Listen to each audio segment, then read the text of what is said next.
would like to share my heart with you. Before I came over, I was praying and seeking God, and I just want to share my heart, things God has been dealing with me. The mission God has given to you and me, we can only live that out one day at a time. In Psalm 180:24, it says, "This is the day the Lord has made." Which day? This.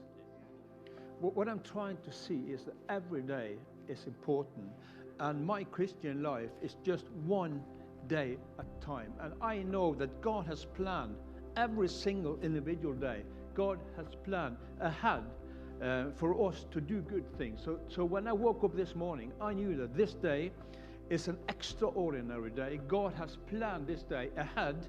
I know God has prepared people for me, and He has prepared me for people by the Holy Spirit. I know God has something that He is working with in Swansea today. But if our focus is on the Sundays or in next week or next Bible week or whatever, which is great, you can easily miss what He is doing today. Is that it's stealing energy from today if you're focusing on the things that is holding you back. There is a lot of us as Christians, we have a lot of bad stuff maybe from the past holding us back, or things happened to you, or maybe you did something like I have done to many people, some stupid things maybe.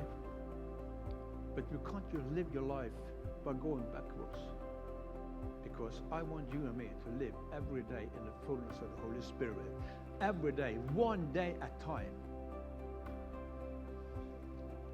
in following Christ, and expect God to do amazing things. The scary thing is God has included us in His heavenly mission. Don't tell me that you are not important. Don't tell me that your life doesn't count. Don't compare with others. Be you.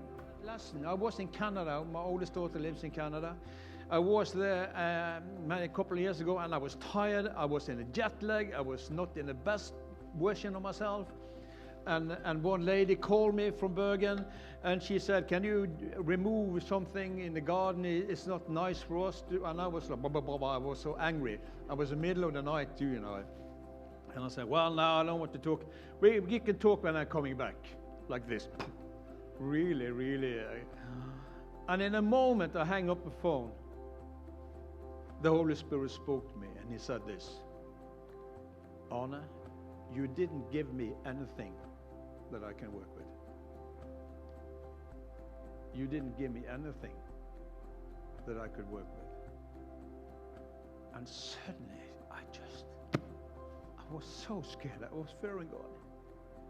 But suddenly I realized that God is depending, the Holy Spirit is depending on you and me, so that He can have something that He can work with.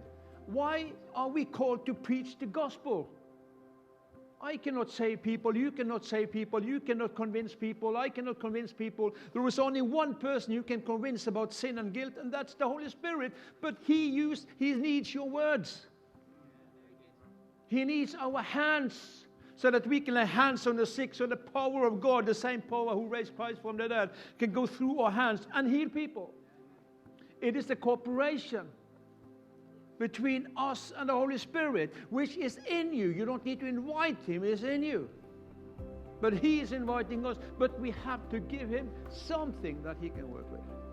So keep it simple, don't complicate things. But just remember that every day is important, and we live our life one day at a time.